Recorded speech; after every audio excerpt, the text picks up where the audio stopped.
El Ecuador necesitaba liberarse de otra terrible atadura. Esa otra terrible atadura era la deuda externa. Nuestro país, desde la década de los 70, inició un nuevo proceso de endeudamiento. Realmente no porque el Ecuador hubiera tomado la decisión de endeudarse, sino porque existían recursos excedentes financieros en el mundo y los bancos privados internacionales,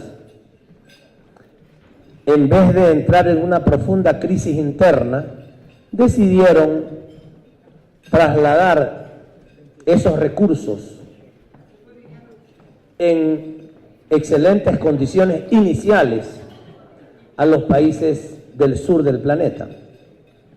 Había una trampita en esas excelentes condiciones financieras, porque la tasa de interés era muy baja, los plazos eran muy convenientes, la oferta de renegociación de la deuda, si es que no se podía pagar, era muy buena.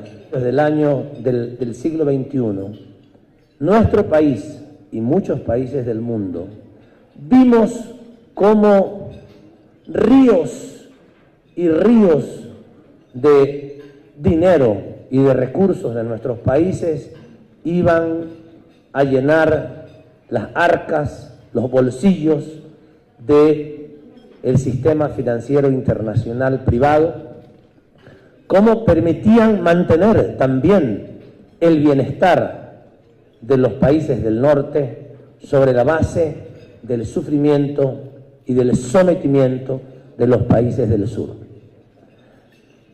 El Ecuador decidió, y esta es la primera experiencia que conocemos a nivel mundial, decidió hacer una auditoría oficial de su deuda externa. Conocemos nosotros que es la primera experiencia de esta naturaleza, que un país se atreve a hacer una auditoría oficial de la deuda externa. ¿Por qué otros países no se habían atrevido a hacerla? Por el temor a las represalias del sistema financiero internacional. Pero nosotros creímos que más importante era transparentar lo que había pasado con la deuda externa en nuestro país y también tener una herramienta para poder hacer una renegociación exitosa como la hicimos, y esto requería transparencia. Si hay muchas cosas ocultas, en el mundo, en las políticas internacionales, ya lo sabemos. Assange y Snowden nos han ayudado a quitar el velo de esas cosas ocultas, por supuesto que sí.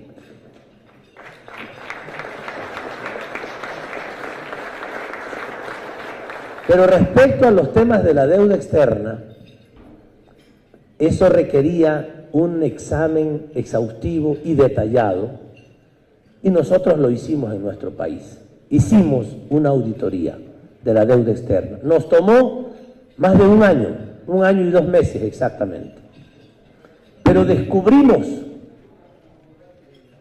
la cantidad de ilegalidades, de abusos, de incorrecciones que se habían cometido, no solamente de parte de los banqueros privados, sino también de parte de aquella banca internacional que se dice llena de méritos y de transparencia, particularmente del Banco Mundial y del Fondo Monetario Internacional, que violando sus estatutos organizaban las renegociaciones, sabiendo que eso afectaba perversamente el bienestar de nuestros pueblos.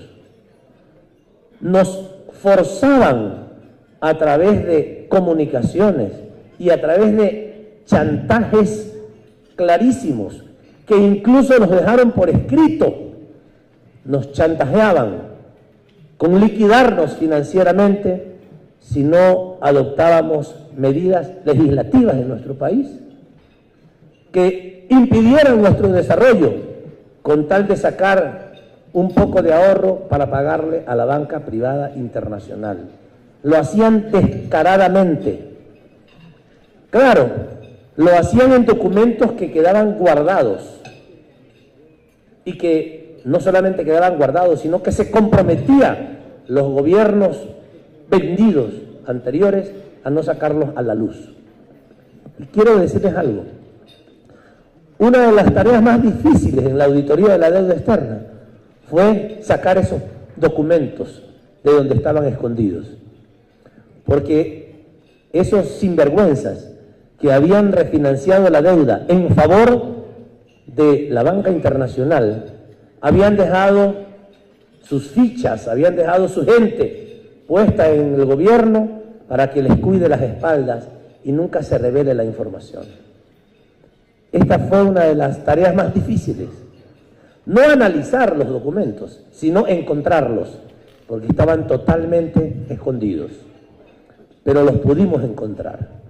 Y después de que descubrimos lo que había pasado con la deuda externa, el presidente Rafael Correa, en un acto de plena soberanía y también de valentía, decidió dejar de pagar el tramo de la deuda con la banca privada internacional y anunciarles que si no nos devolvían esos papeles, esos pagarés, esos documentos de crédito,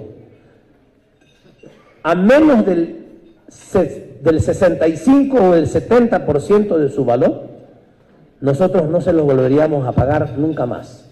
No esperaran del Ecuador que les pagara esos documentos.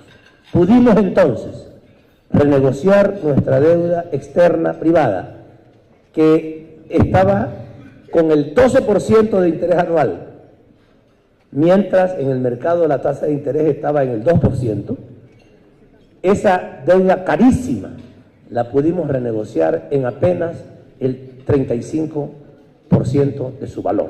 Por eso, el Ecuador, con esta decisión de impulsar una auditoría soberana y luego una renegociación valiente e inteligente de su deuda externa, se liberó de una deuda que íbamos a tener que seguir pagando miles de millones de dólares hasta el año 2030.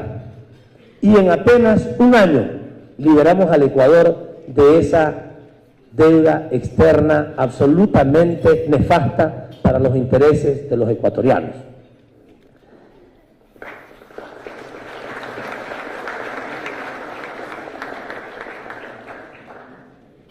Este proceso nos ha permitido contar con recursos para poder impulsar una política de inversión pública y una política de inversión social que ha dado excelentes resultados en este periodo. Pero no solamente la renegociación de la deuda externa, sino también la reformulación del sistema impositivo.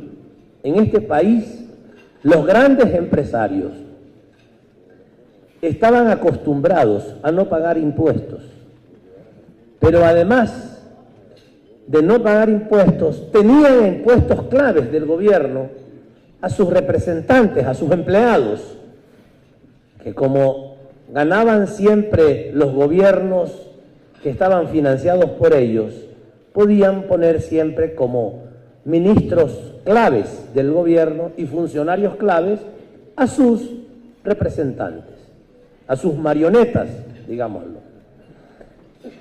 En nuestro gobierno nosotros tuvimos la fortuna de no depender financieramente de estos grandes grupos de poder.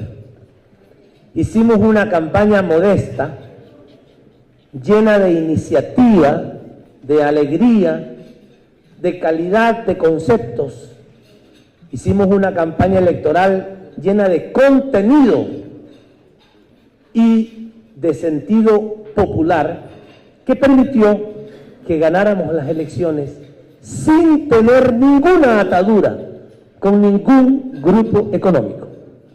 Y esta fue la clave fundamental para poder desarrollar las políticas que a nivel nacional e internacional hemos impulsado. Todos los gobiernos anteriores tenían grandes banqueros detrás que los habían financiado y por tanto tenían que seguir sus consignas. Nosotros no.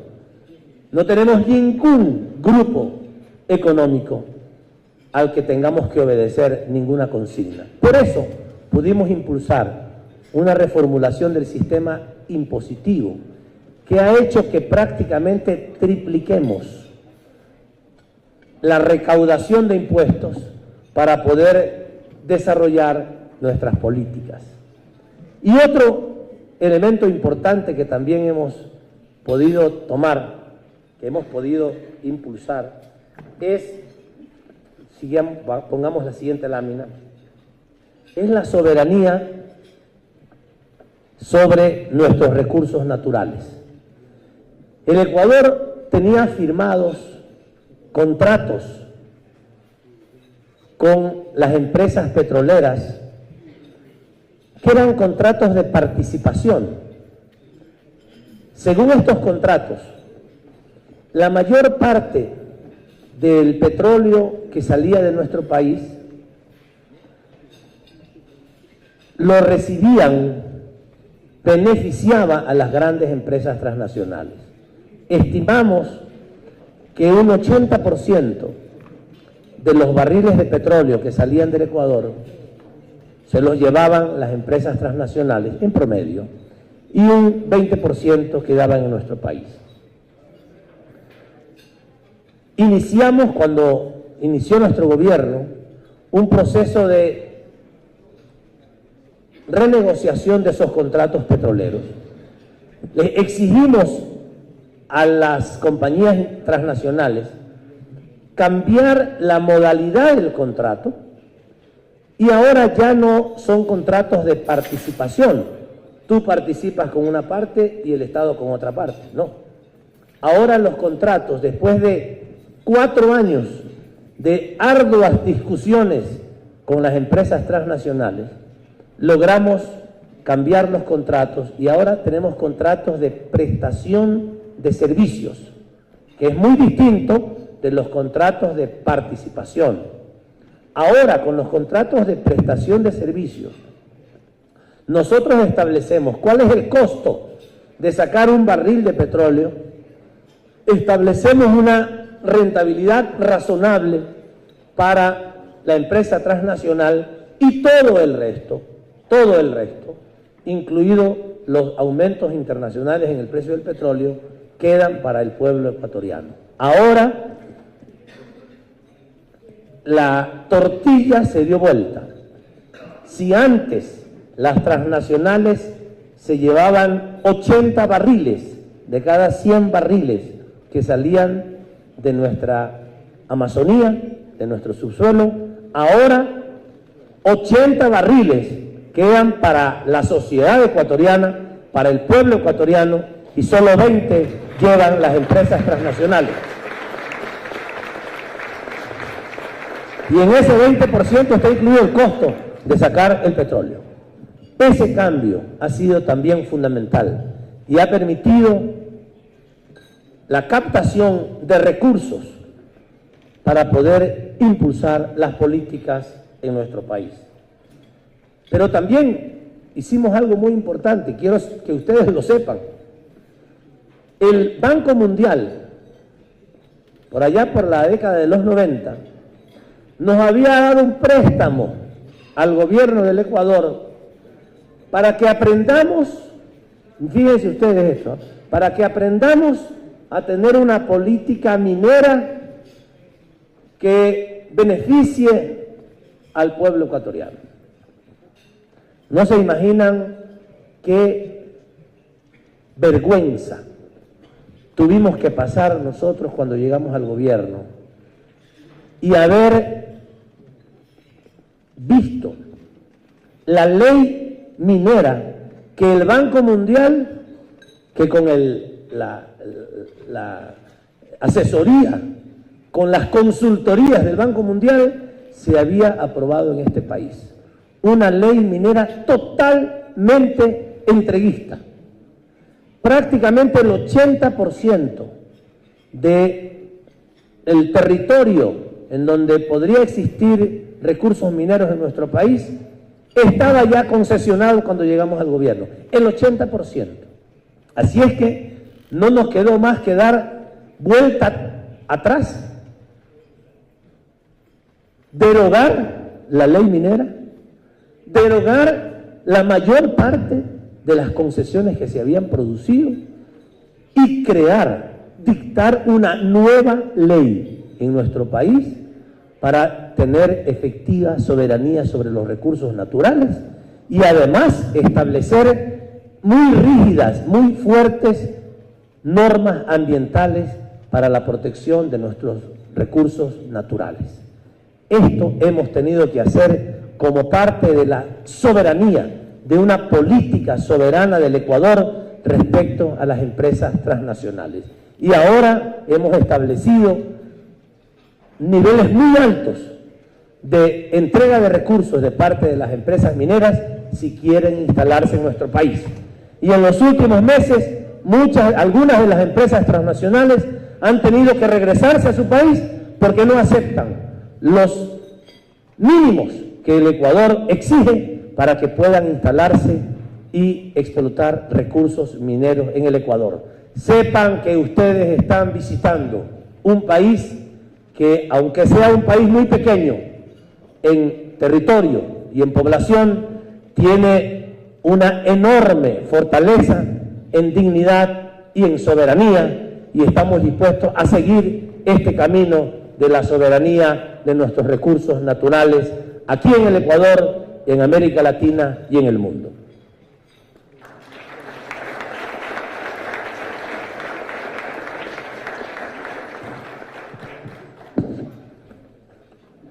Pasemos a la siguiente lámina. El Ecuador decidió también impulsar una política comercial distinta a la política que se ha impuesto como moda. Nosotros no seguimos la moda, nosotros seguimos los intereses de nuestro pueblo. Hubo la moda del neoliberalismo en la década de los 80, 90 y principios de este siglo. Pues nosotros no estamos de acuerdo con las modas. Las modas son impuestas por la tiranía de los medios de comunicación a nivel mundial. Ellos imponen las modas e imponen las modas de los poderes imperiales.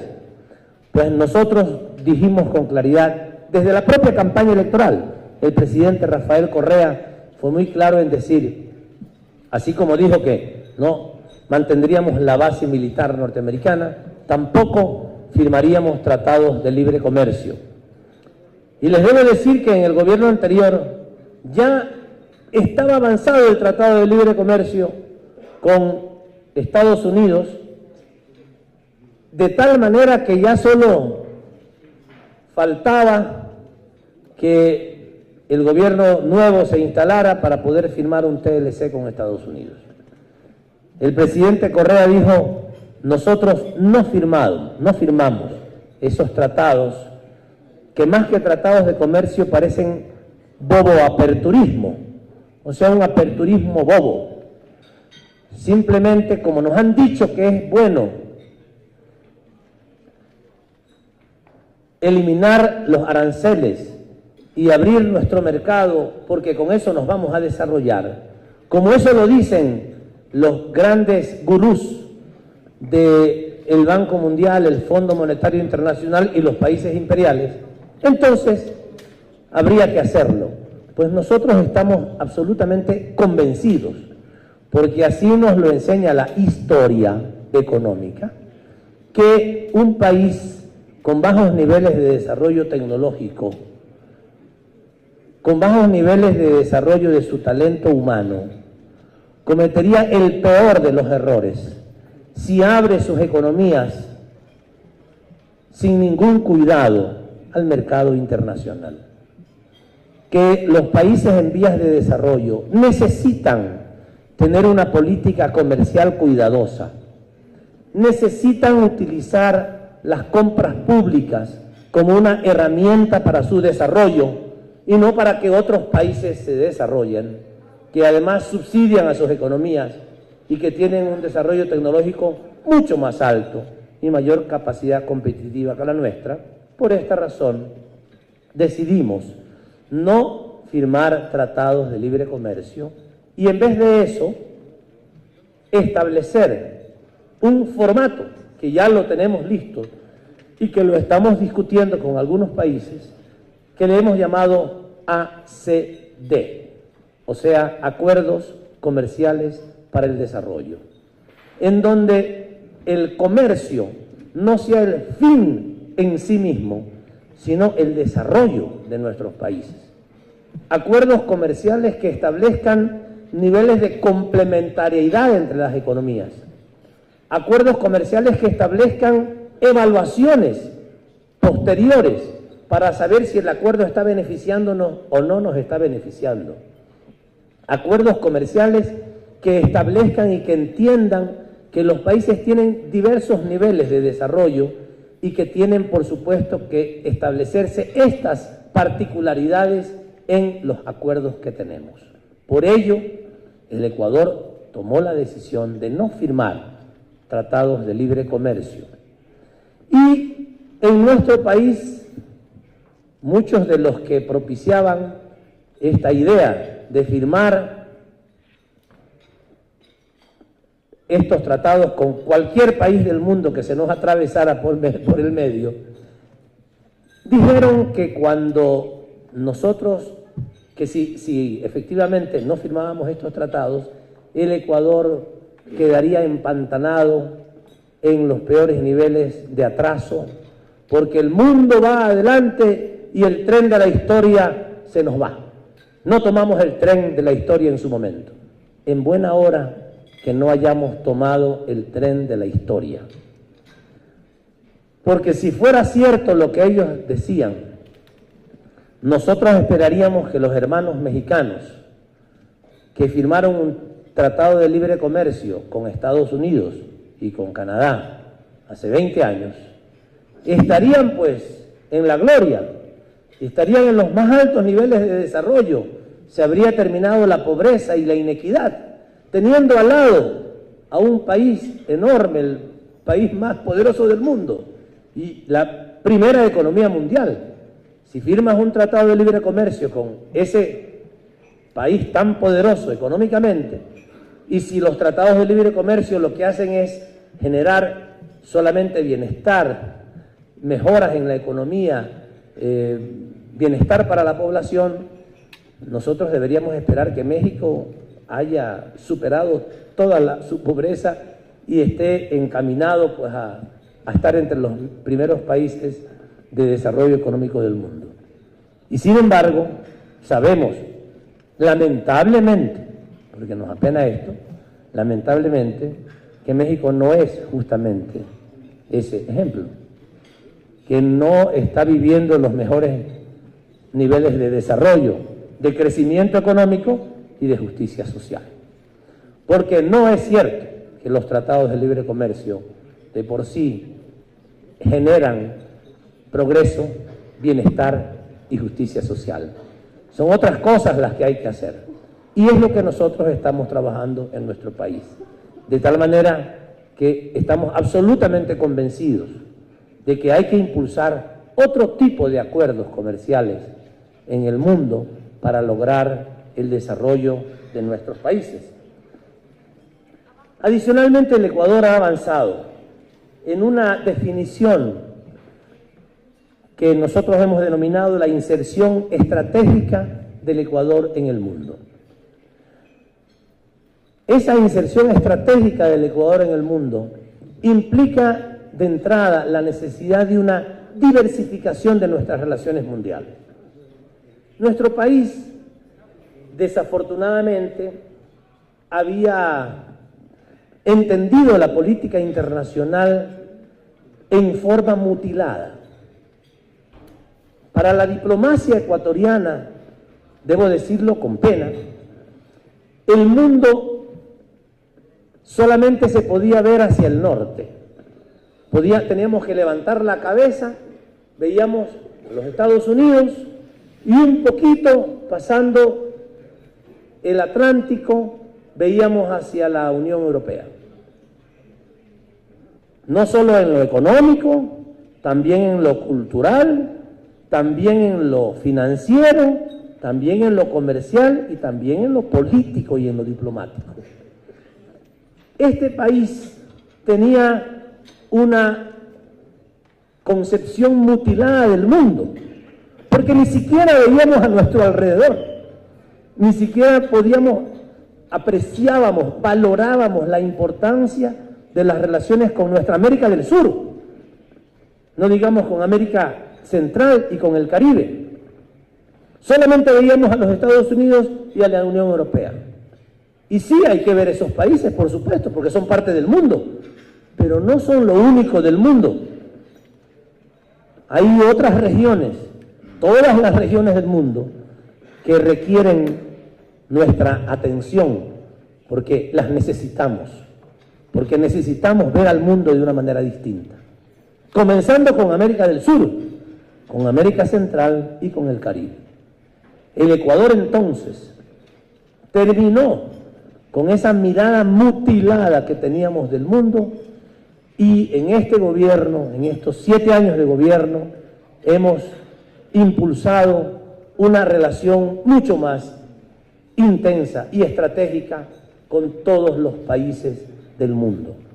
Comenzando con nuestra América Latina y Caribeña. En la siguiente lámina tenemos la fotografía de una de las reuniones de la CELAC. Nosotros hemos construido junto con los demás países de América, 3 entidades que tienen una enorme importancia. Estas 3 entidades en apenas una década. En apenas una década, que para nosotros es tan importante, el inicio del siglo XXI. Hemos creado UNASUR. UNASUR incluye a los 12 países de América del Sur que nunca, durante toda nuestra historia política, nunca habíamos podido integrarnos. Los 12 países de América del Sur.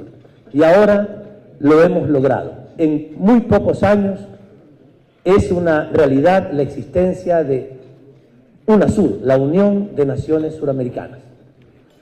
UNASUR incluye entonces geográficamente a todos los países de América del Sur. Pero además de eso, también hemos constituido, y esta fue especialmente una iniciativa del comandante Fidel Castro y del comandante Hugo Chávez, estos 2 grandes de América Latina, que tomaron la iniciativa de crear el ALBA, el amanecer,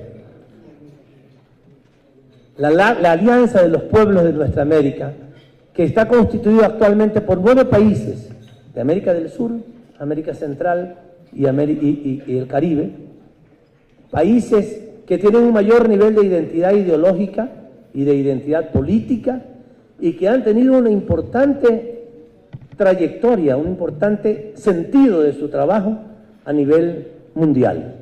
En muchísimos eventos internacionales, la voz del ALBA suena con fuerza y logra resultados importantes en temas que tienen que ver desde el comercio hasta el medio ambiente.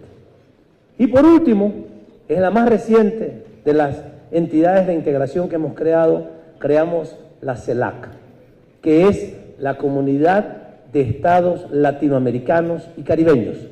Aquí están tanto América del Sur como América Central y el Caribe. 33 países, esta es una fotografía justamente de una de las reuniones de la CELAC, en la que 33 países de nuestra América, exceptuando Canadá y los Estados Unidos, se reúnen para impulsar la integración latinoamericana y caribeña.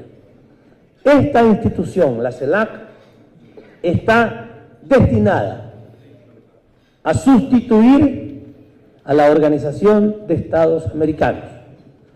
La Organización de Estados Americanos, como ustedes conocen, se creó décadas atrás para impulsar la unidad de todos los países de América. Pero esta unidad fue herida de muerte cuando los Estados Unidos, en esa decisión criminal de bloquear a Cuba, al hermano pueblo cubano, impulsó a través de algunos de sus representantes, entre los que estaban representantes de los países de América Latina y el Caribe, decidieron expulsar a Cuba de la OEA. A partir de esa época, la OEA nunca fue la misma, porque un pueblo hermano estaba siendo excluido, discriminado y bloqueado. De tal manera que esa OEA después dejó de cumplir efectivamente su rol y se convirtió, como algunos lo han dicho, en la representación diplomática de los Estados Unidos, con sede allá en Washington. Ese organismo, la OEA, que para algunas cosas ha podido servir, mayoritariamente ha servido para imponer la voluntad de los Estados Unidos. Y uno de los organismos que se crearon, el Tratado Interamericano de Asistencia Recíproca, que era un acuerdo militar para defender a nuestros países ante la posibilidad de una agresión de otras regiones, dejó de tener sentido cuando la invasión británica a las Islas Malvinas. Allí debió haberse aplicado el TIAR, el Tratado Interamericano de Asistencia Recíproca, para defendernos entre los americanos de una agresión externa, en este caso británica.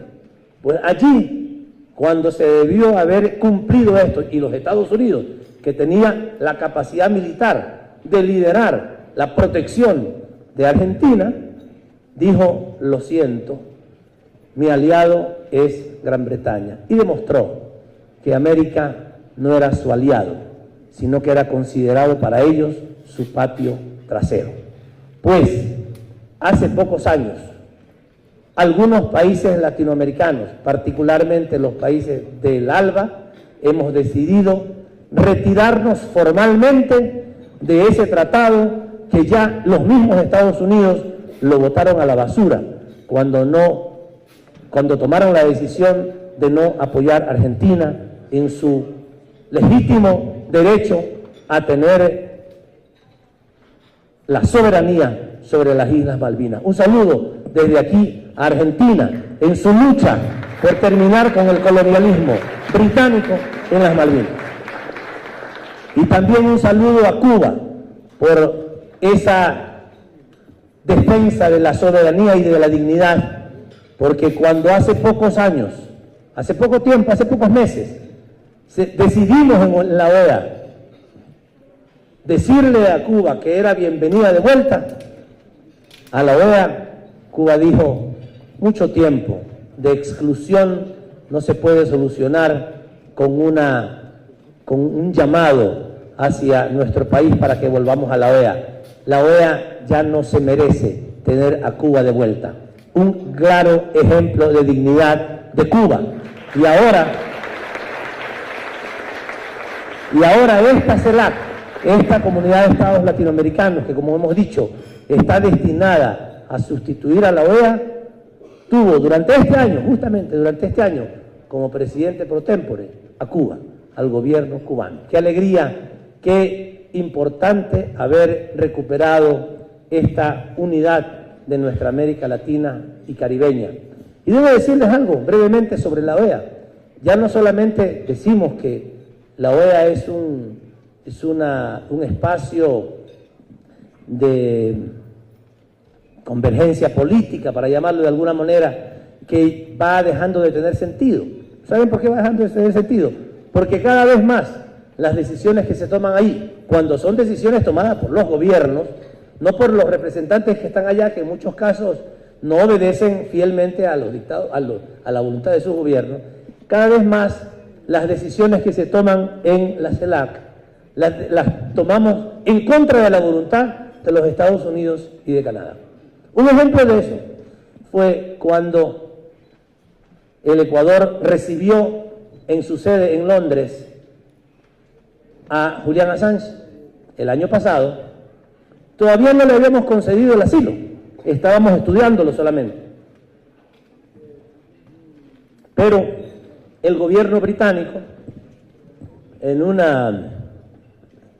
parece que alguien se tomó unas copas de más en alguna noche y al día siguiente no atinaba qué hacer ante la decisión con la que el gobierno ecuatoriano estaba analizando el asilo a Julian Assange, y escribió una nota dirigida al gobierno del Ecuador diciéndole que en base a sus análisis de los instrumentos internacionales que establecen la relación entre los países, ellos consideraban que estaban en el derecho, que les asistía el derecho de incursionar en la sede diplomática del Ecuador en Londres, sacar al señor Assange y mandarlo a Suecia.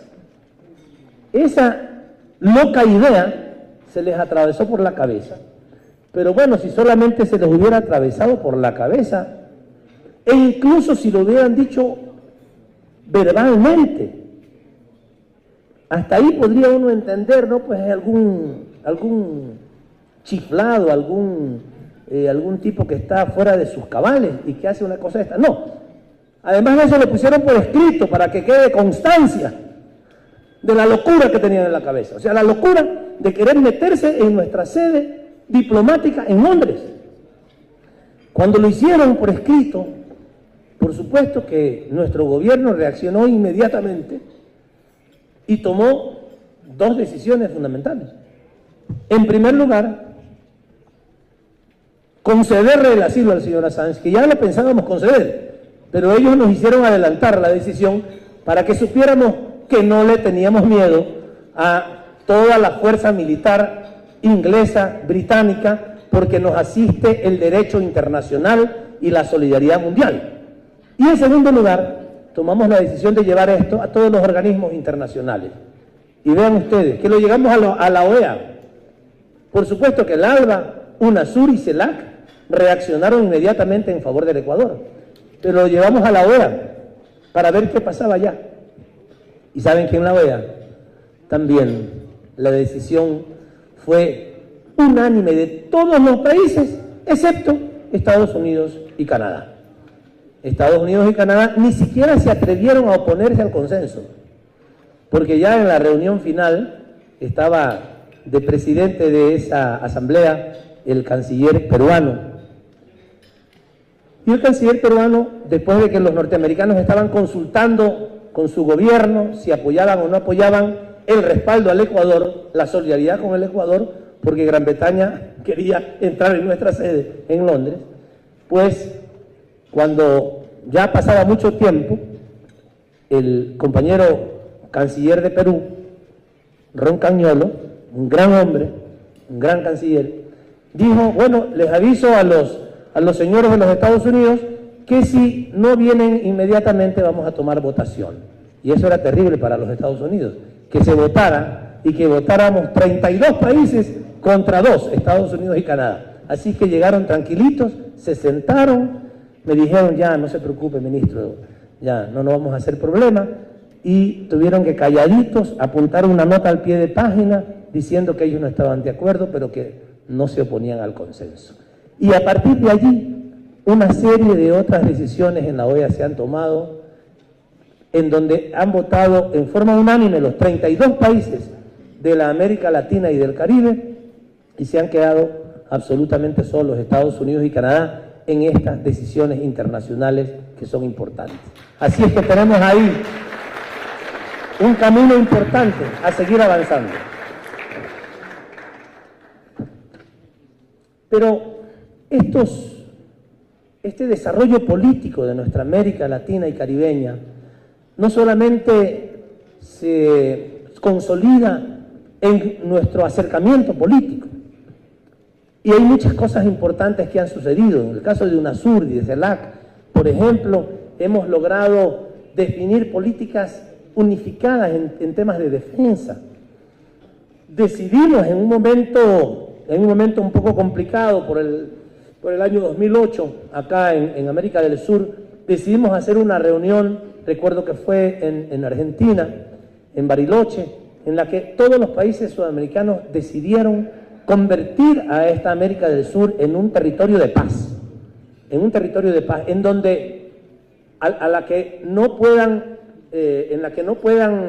llegar armamento nuclear, que podamos vivir en un territorio de paz.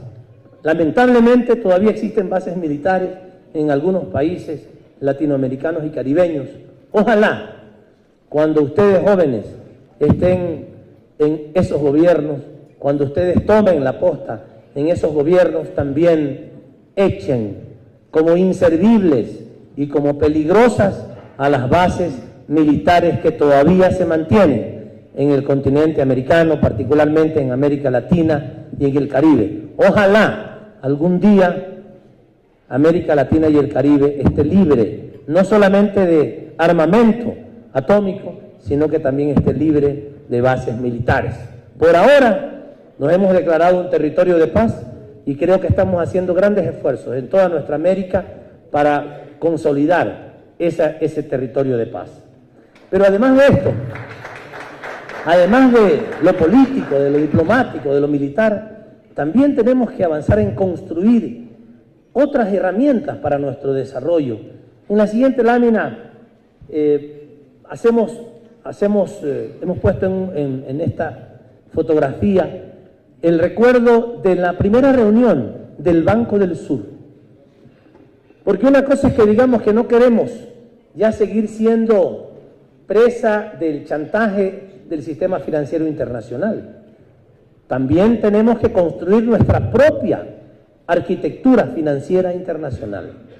Y regionalmente tomamos la decisión allá por fines del año 2007 de crear el Banco del Sur.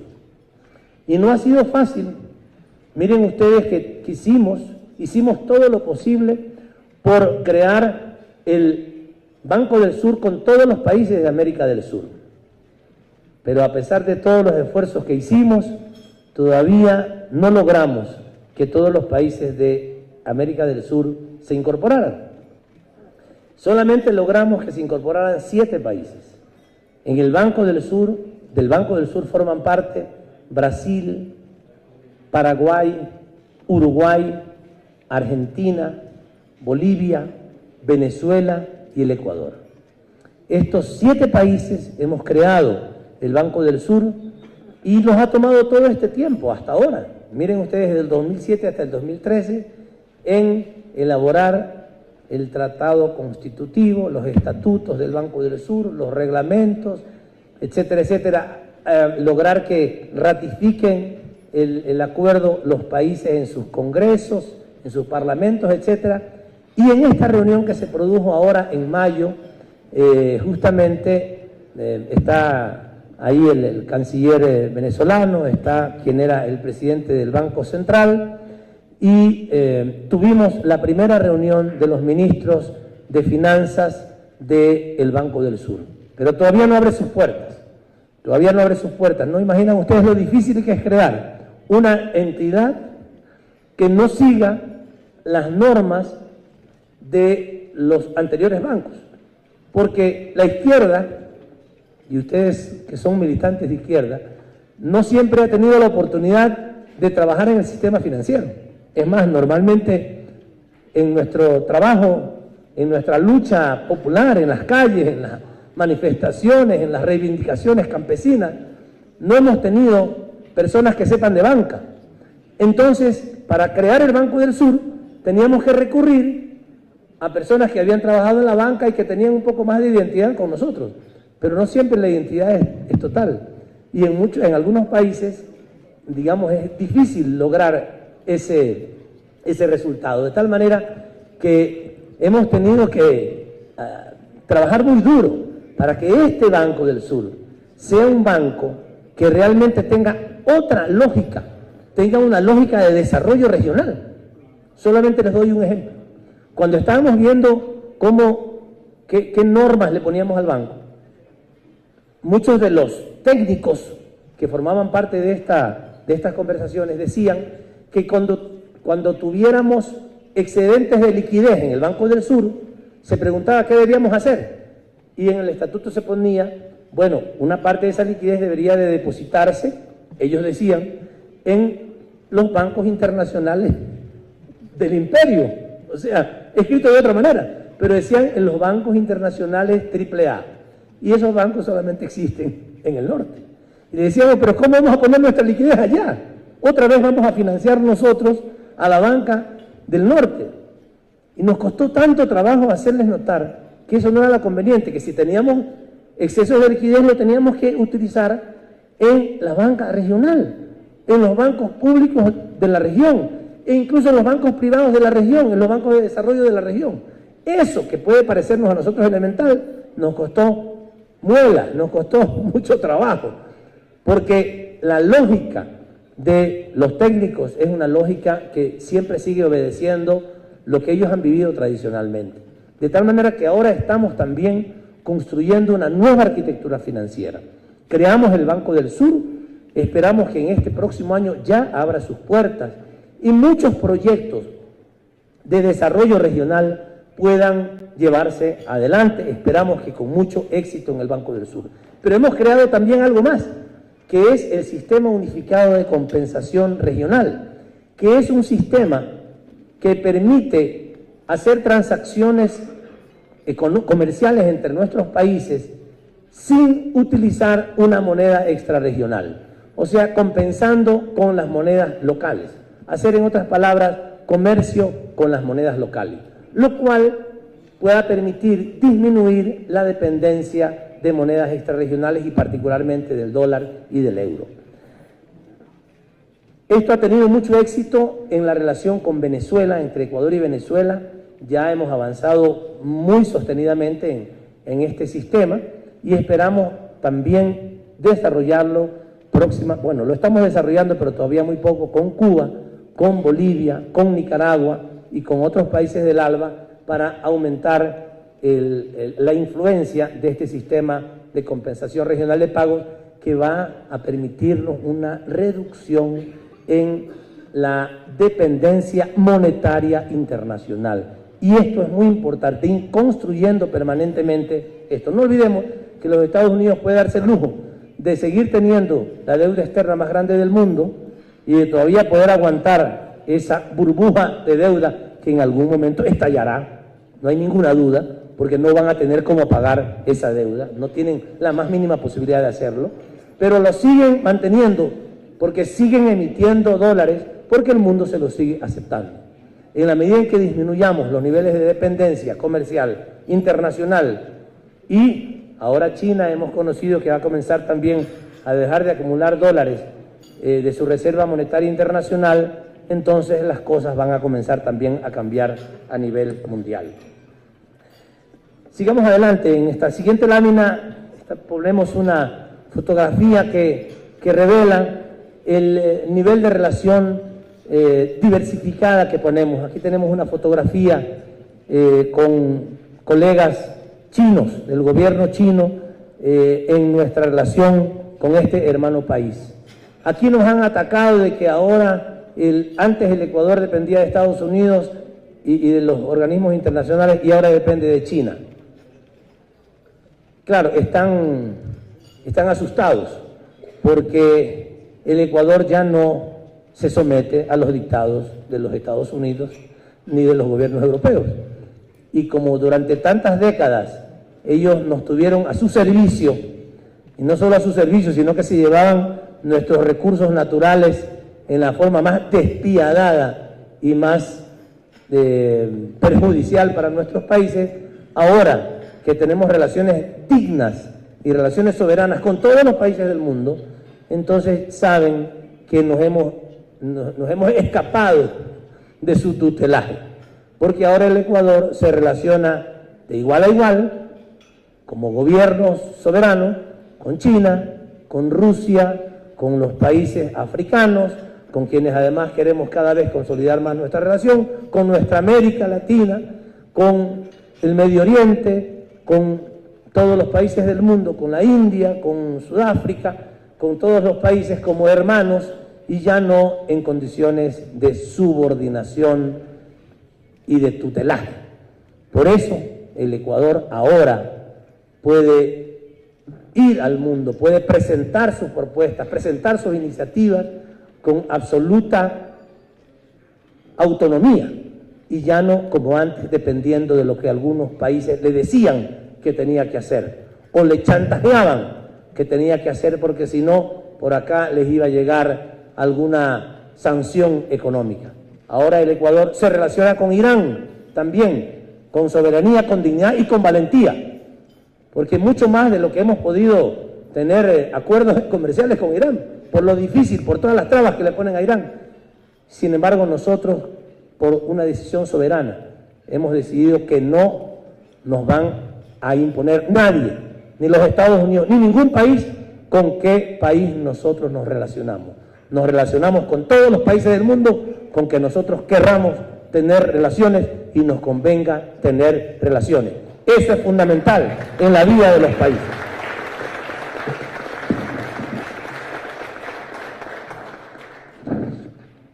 Quiero ir terminando esta presentación en la que ustedes han tenido oportunidad de tomar un desayuno y yo no he tenido esa misma oportunidad. Quiero comentarles brevemente sobre el caso Chevron. Chevron es una compañía que compró a Texaco. Texaco estuvo en nuestro país durante algunas décadas explotando el petróleo, exportando petróleo, pero dejó una gran contaminación en nuestra Amazonía.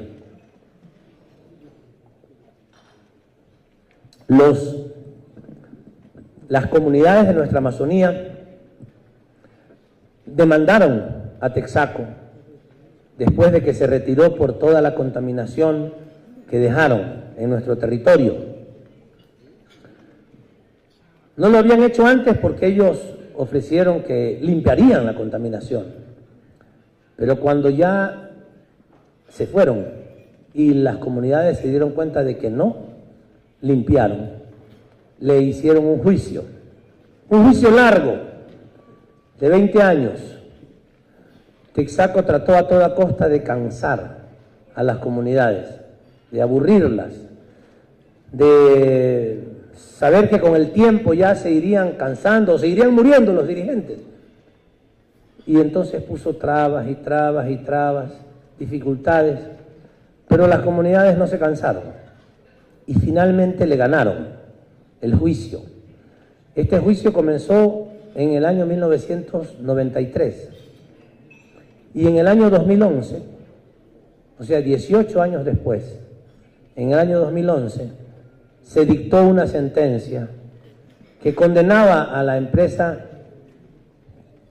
Texaco, ahora Chevron Texaco, porque Chevron compró Texaco, a pagar una indemnización que en la primera instancia era de 19.000 millones de dólares, pero que ya en la última instancia, en casación, quedó en 9.000 millones de dólares aproximadamente.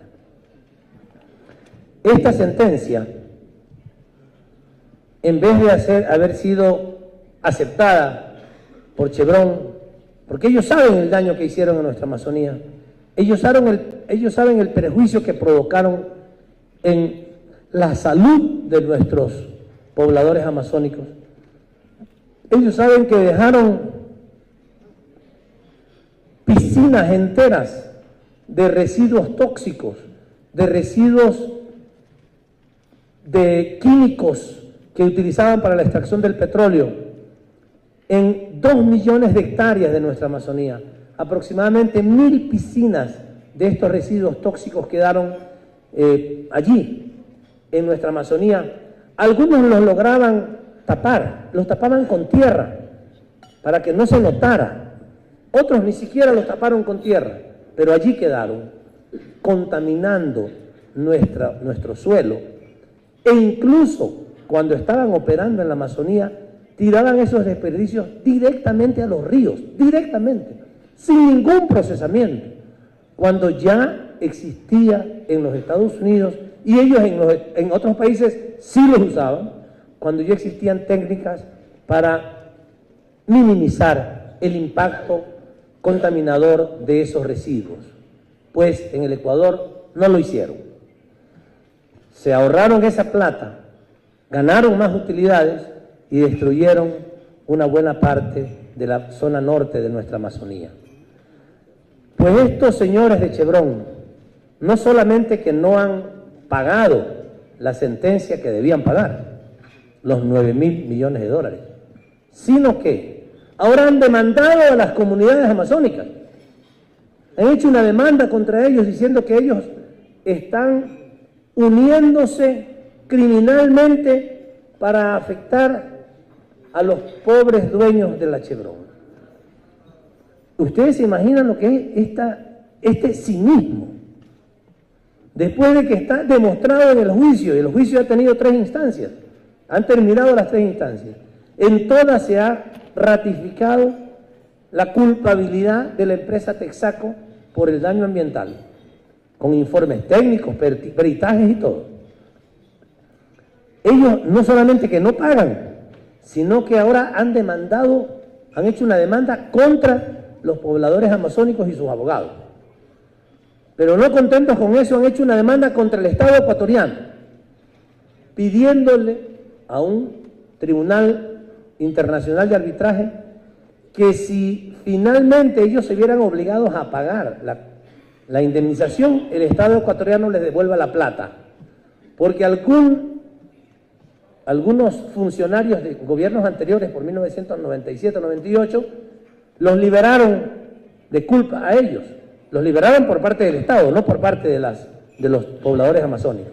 Y entonces ellos dicen que con eso, ellos ya dejaron todo limpio, porque consiguieron, seguramente de forma corrupta, un papel de autoridades de aquella época diciendo que ellos habían limpiado, cuando en la realidad no lo habían hecho. Esa fotografía que ustedes ven allí ha recorrido el mundo. El presidente Rafael Correa ha ido a uno de los tantos lugares en donde ellos dejaron su contaminación. En ese lugar, Texaco ya se había ido hace más de 20 años y todavía está la huella de la contaminación. El presidente Correa metió la mano y salió llena de residuos tóxicos con petróleo. Y como ese lugar al que el presidente Correa ha ido, hay centenares en nuestra Amazonía. ¿Para qué? Para demostrar al mundo que es mentira lo que dice Chevron, en el sentido de que ellos dejaron todo limpio. La respuesta de Chevron es de que el presidente Correa ha ido a algún lugar en donde después otra empresa contaminó. Pero esto es absolutamente falso. Cualquiera de ustedes puede ir, y los invitamos a que puedan ir a este lugar de la Amazonía y preguntarle a los pobladores vecinos, y todos les dirán que nunca volvió ninguna compañía allá, que solamente estuvo Texaco y que esa contaminación es fruto de lo que ellos dejaron allí. Quiero decirles, queridos amigos, que esta pelea para nosotros es muy dura, porque si el Tribunal de Arbitraje Internacional llegara a decidir que nosotros tenemos que devolverle a la compañía los 9.000 millones que ellos tuvieran que pagar, esto sería un costo muy difícil de cubrir para nuestro gobierno y podría afectar seriamente la estabilidad económica del país. Por eso hemos denunciado esto a nivel mundial y queremos pedirles a ustedes, como hermanos, como compañeros, y entiendo que el presidente Correa lo ha dicho en su discurso inaugural, pero quiero reiterar el pedido que les queremos hacer, para que en cada rincón del planeta nuestros hermanos puedan constituir comités de solidaridad con el Ecuador por el caso Chevron Texaco. Quisiéramos pedirles su solidaridad, porque la lucha es muy desigual. Nosotros no vamos a rendirnos en esta lucha. Nosotros no nos doblegamos en esta lucha. Nunca crean que eso va a pasar. Pero sabemos que esta lucha la podremos dar en mejores condiciones si recibimos su apoyo. Porque Chevron es una de las compañías más grandes del mundo, también es una de las compañías más contaminantes del mundo, y hay muchos indicadores que confirman esto, pero como una gran compañía, los recursos que tiene son largamente superiores a los que el gobierno del Ecuador puede utilizar para su defensa jurídica y para su defensa mediática en el mundo. Estos sinvergüenzas de Chevron tienen pautada, han impulsado una campaña de desprestigio de nuestro país en el mundo entero. Tienen comprado publicidad en Google, en Yahoo, en todas partes, en todas las redes sociales del mundo, en los grandes medios de comunicación en el mundo. Como ustedes imaginarán, tienen abogados, centenares de grupos de abogados, de compañías de abogados en el mundo, trabajando y haciendo cabildeo o lobby para desprestigiar a nuestro país en todas partes y particularmente en los Estados Unidos. Y solamente una campaña mundial de solidaridad con el Ecuador podría hacer que lo más pronto posible esta lucha pueda terminarse con el triunfo de nuestro país. Es muy difícil luchar contra una empresa tan grande como Chevron. Y quiero insistirle, el Ecuador no va a rendirse, pero por supuesto que nos sentiríamos mucho mejor, estaríamos mucho más fortalecidos si sabemos que recibimos su solidaridad y su apoyo. Y apoyo en algunas cosas elementales, quiero decir solamente tres. Una, constituyendo un comité de solidaridad. El crear un comité de solidaridad para nosotros ya de por sí es importante, y que ese comité informe a la ciudadanía de la que ustedes forman parte sobre estos temas. Lleve la información, trate de que en los medios de comunicación salga, si no es en los medios de comunicación privados, en los alternativos, en los públicos, a través de otras formas, pero que ese comité informe al mundo lo que está pasando con estos abusivos de Chevron. En segundo lugar, que puedan venir al Ecuador, que puedan venir personalidades, ministros, artistas, rectores de universidades, dirigentes de organizaciones sociales, que vengan a nuestro país a conocernos y también a conocer la contaminación, para que a Chevron le restreguemos en la cara la mano sucia de su contaminación, y que no sea solo el presidente Correa, sino que sean muchas más personalidades del mundo, de todas partes del mundo, que vengan y que nos apoyen en esto. Esta es la segunda. La tercera, nosotros creemos que es necesario afectar al bolsillo de Chevron directamente, y lo podemos hacer si impulsamos campañas para no comprar los productos de Chevron y de Texaco en distintas latitudes del mundo. O sea, estableciendo algunas decisiones, algunas medidas, algunas políticas públicas donde sea posible, y si no, acciones de la sociedad civil para disminuir la adquisición de productos de Texaco y Chevron, para que ellos se den cuenta en su propio bolsillo cómo actúa la solidaridad mundial.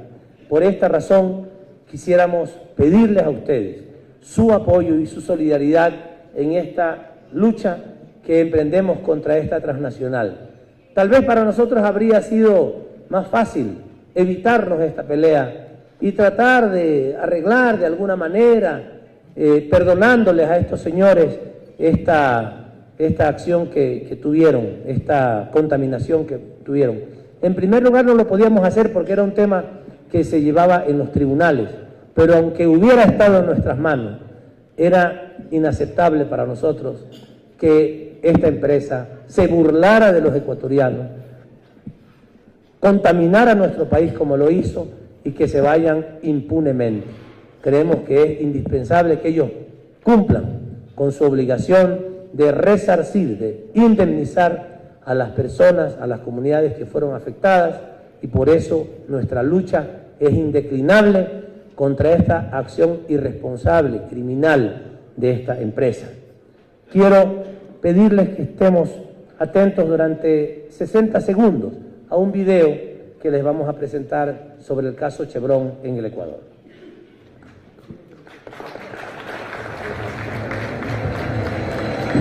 Chevron Texaco contaminado la Amazonía ecuatoriana. Suelo, subsuelo, lagunas, todo sigue contaminado. Por una sola vez en la vida quisiéramos que Chevron Texaco hable la verdad. Lo que queremos es justicia. A su hermano lo mataron. La habilidad de la multinacional es obvia, pero Chevron busca evadir la justicia. Con sus millones de dólares lleva una campaña de desprestigio del país. Pero se metió con el Estado equivocado. El Ecuador decidió combatir con el arma más letal que exista, la verdad. Chevron nunca podrá borrar las evidencias. Tú también apoya al Ecuador, denuncia a Chevron. Ecuador is no longer insane, you know?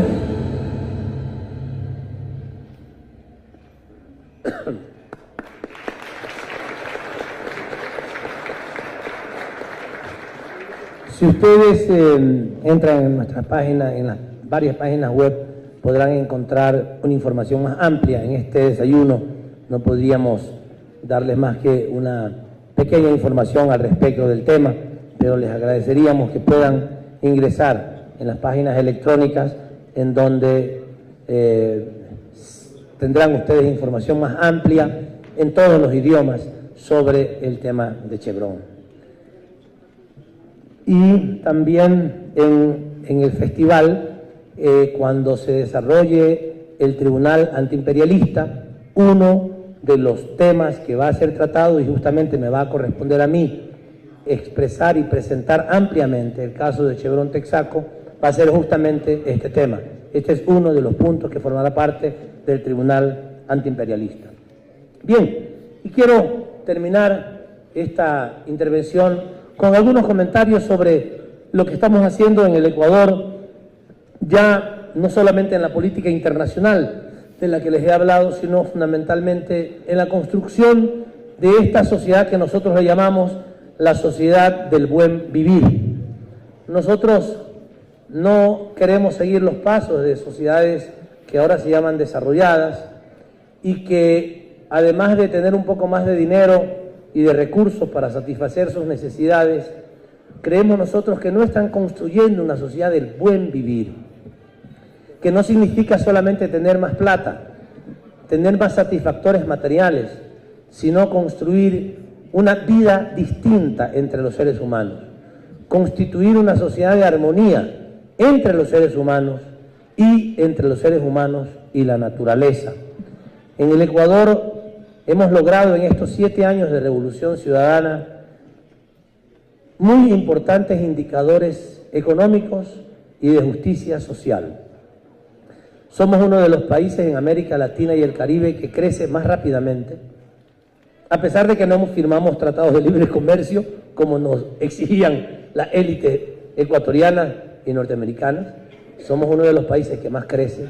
Somos uno de los países en donde existe mayor inversión, tanto pública como privada, aunque la inversión extranjera se demora en venir. Ya vendrán. Cuando el tren siga avanzando más rápido, vendrán. Pero por lo pronto ha venido muy importante inversión pública de países hermanos como Brasil, como Rusia, como China, como México, como Perú, como Chile, y algunos países europeos están todavía esperando que les pongamos las mejores condiciones. Ya les hemos dicho, las condiciones buenas, pero las mejores son para el pueblo ecuatoriano. Y ustedes pueden traer su capital. El capital extranjero para nosotros es complementario al nacional, no lo va a sustituir, ni es la última Coca-Cola en el desierto. No, el capital extranjero es bienvenido a nuestro país, pero si respeta la naturaleza, si respeta a sus trabajadores, si respeta nuestras leyes, si respeta a los consumidores y finalmente también si paga bien sus impuestos. Si vienen en esas condiciones, bienvenidos. Si no vienen en esas condiciones, no los queremos en el Ecuador. Y tampoco queremos al capital especulativo financiero que antes tenía las puertas abiertas y que destruyó nuestra economía. A esos tampoco los queremos. Pero en esas condiciones, esta economía crece como una de las mejores economías de América Latina. Hemos logrado reducción de la pobreza como nunca antes. Hemos logrado disminución en la inequidad. No solamente de la pobreza, porque puedes reducir la pobreza, pero los ricos son más ricos. No, el Ecuador hemos reducido lo que se llama el índice de Gini en 7 puntos, con lo cual, con respecto al promedio de América Latina, hemos reducido la inequidad 4 veces más que el promedio de América Latina, porque tenemos una política pública que de verdad construye bienestar entre la población. Y hemos, por tanto, desarrollado políticas en salud, en educación, en inclusión económica y social, en inclusión a personas con discapacidad, que ha sido incluso ejemplo para muchos otros países hermanos que nos han pedido apoyo. Pero también hemos recuperado el rol del Estado. El Estado se había convertido en un Estado inexistente, en un Estado aparente, digámoslo, en un Estado ausente, o peor, en un Estado traidor. Ahora el Estado está presente en la sociedad, no para sustituir a la iniciativa privada, en la que creemos. Creemos que la iniciativa privada tiene un rol que cumplir y es, en nuestra opinión, incorrecto descuidar el rol que tiene la iniciativa privada. Pero una cosa es el rol que tiene en el mercado y otra cosa es que decida por la sociedad. Por la sociedad decide quien legítimamente es elegido y es el gobierno que es elegido por la sociedad. Pero esta función, este nuevo rol del Estado, que tiene algunas características importantes. En primer lugar, recuperar su condición de rector de las políticas públicas. Antes las políticas públicas las decidía el sector privado. La política financiera la decidía la banca. La política comercial la decidían los comerciantes. Entonces, por supuesto, el pueblo quedaba en la ruina, porque las grandes élites decían todo. Ahora el Estado decide. Consulta, pero decide. Y ahora ese rol del Estado de definidor, de rector de las políticas públicas. En segundo lugar, también de tener una visión de futuro y de llevar adelante la inversión pública en los sectores estratégicos, en los sectores de generación hidroeléctrica, en los sectores petroleros, mineros, etcétera.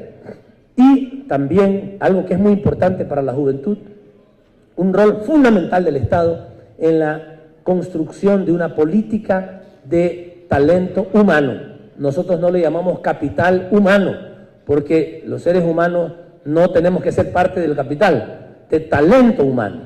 Tenemos miles de jóvenes ecuatorianos formándose en las mejores universidades del mundo y también estamos construyendo, creando 4 universidades que queremos que sean 4 universidades de nivel mundial, de excelencia, porque parte de la construcción de una sociedad del buen vivir es la excelencia en la educación. Y estamos construyendo la mejor educación que vamos a poder construir en nuestro continente. Hemos tenido que cerrar 15 universidades. Y ustedes dirán que están locos, ¿cómo cierran universidades? No tenían ningún nivel de excelencia. Eran de mediocres para abajo. Pero políticamente habían sido creadas en los gobiernos anteriores, para darle gusto a esta ciudad, para darle gusto a esta otra ciudad y para que los aplaudan.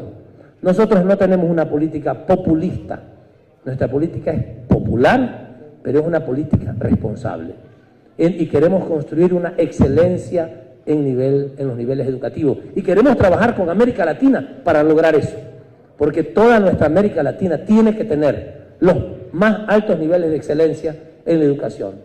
Si no hacemos eso, podemos tener los gobiernos más queridos de nuestra América. Podemos tener los gobiernos más populares de nuestra América. Muy inteligentes, muy capaces políticamente y con muy buena voluntad. Y tal vez con la recuperación de su soberanía económica y de los recursos naturales. Pero en el tiempo no se va a sostener. No se puede sostener la revolución socialista en el mundo si no logramos altos niveles de excelencia en el talento humano. Por esta razón, el Ecuador ha puesto un especial interés en este tema y se los decimos con todo corazón a todos ustedes. Por favor, no descuidemos, cuando estemos en los gobiernos, el desarrollo de nuestro talento humano, porque es lo único que nos va a permitir sostener políticas públicas inclusivas, políticas públicas justas y la construcción de una sociedad del buen vivir.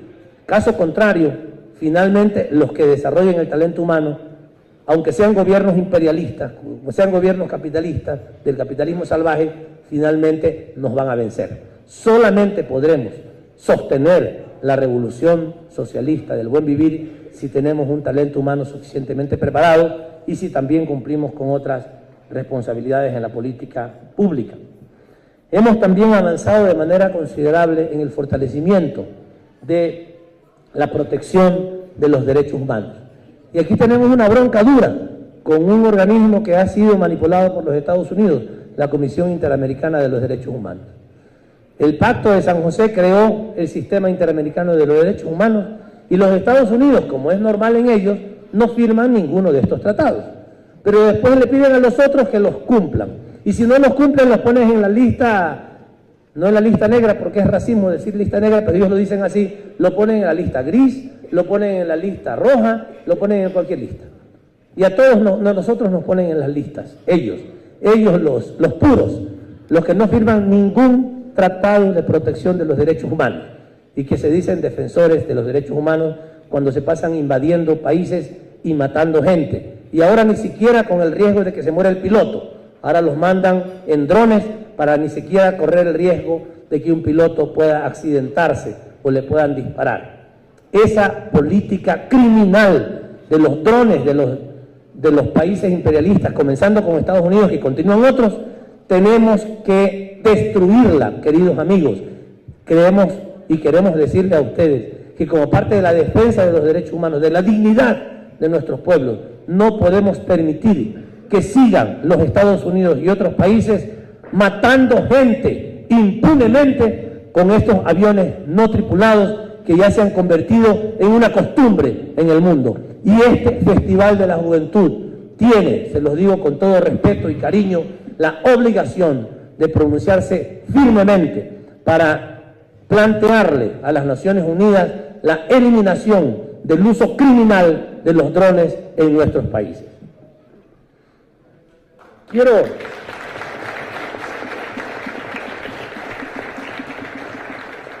plantearles que el Ecuador también, como parte de esta política del buen vivir, ha ido recuperando la relación que antes había estado, que se había ido dando de manera distante entre los ecuatorianos y las ecuatorianas, particularmente de los movimientos y de la población indígena, afroecuatoriano y de la población de cholos y montuyos en nuestro país. Durante mucho tiempo el Ecuador vivió también mutilado, no solamente en lo interno, sino en el exterior. Al exterior, los representantes diplomáticos que llegaban al mundo eran solamente personas blancas y mestizas.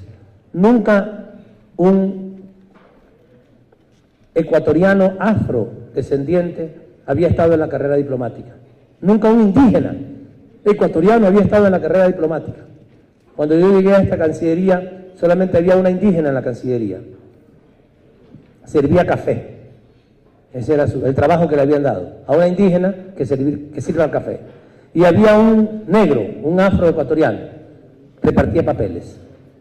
Ahora tenemos aproximadamente 60 miembros en la carrera diplomática de nuestro país, que son negros, que son indios, que son cholos y montubios. Ahora toda la diversidad étnica de nuestro país está en esta Cancillería, y cuando ustedes se movilicen aquí van a encontrar en la carrera diplomática ahora sí a una verdadera diversidad. Pero eso no solamente en el plano de la diplomacia, sino también en las políticas de inclusión en nuestro país, que hemos ido impulsándolas para que ahora los ecuatorianos realmente nos constituyamos en una verdadera nacionalidad y no estemos tan divididos y no estén estos grupos particularmente tan marginados como han estado durante tantas décadas. El rol de la mujer en nuestro gobierno y en nuestra sociedad también es cada vez más amplio. Tenemos la primera Corte Nacional de Justicia del mundo con equidad de género. Ustedes conocen, la Asamblea Nacional está dirigido por 3 jóvenes mujeres. La presidenta de la Asamblea Nacional tiene 30 años, los acaba de cumplir. Tenemos la absoluta equidad de género entre los asambleístas del Movimiento País, incluso creo que ahora hay más mujeres que hombres en nuestra asamblea, y también impulsamos políticas de inclusión y de no discriminación, políticas para evitar la violencia intrafamiliar y la violencia en la sociedad contra las mujeres, niños, niñas y adolescentes, de manera muy, pero muy firme, muy fuerte, muy sostenida en nuestro país. Esta construcción del buen vivir que nosotros impulsamos en nuestro país, queremos presentarlas a ustedes. Queremos que ustedes aprovechen estos días que están acá, además de las deliberaciones que forman parte del festival, para que conozcan nuestro país. Los queremos invitar a que con ese espíritu solidario, con ese espíritu socialista, con ese espíritu revolucionario, transformador, antiimperialista, nos invadan. Esa invasión nos gusta, no nos gustan las invasiones imperiales, pero en cambio la invasión de ustedes como hermanos nos encanta. Llénennos en estos pocos días que estarán en el Ecuador de su conocimiento, llénennos de sus experiencias, llénennos de su cariño, invádannos con el calor de su pueblo, de su nacionalidad, con el calor de sentirnos una sociedad universal, de verdaderos hermanos que en el antiimperialismo y que en el socialismo del buen vivir nos sentimos identificados. Queridos amigos, queridas amigas, sean bienvenidos otra vez al Ecuador. Gracias por estar con nosotros. Esperamos atenderlos de la mejor manera que nos es posible, con nuestra poca experiencia en tener grupos tan grandes en nuestro país, pero con el corazón abierto hacia ustedes para recibirlos en este pequeño país, pero grande en soberanía, en cariño, en amor por la humanidad. Muchísimas gracias por escuchar nuestra presentación y bienvenidos nuevamente a nuestro país.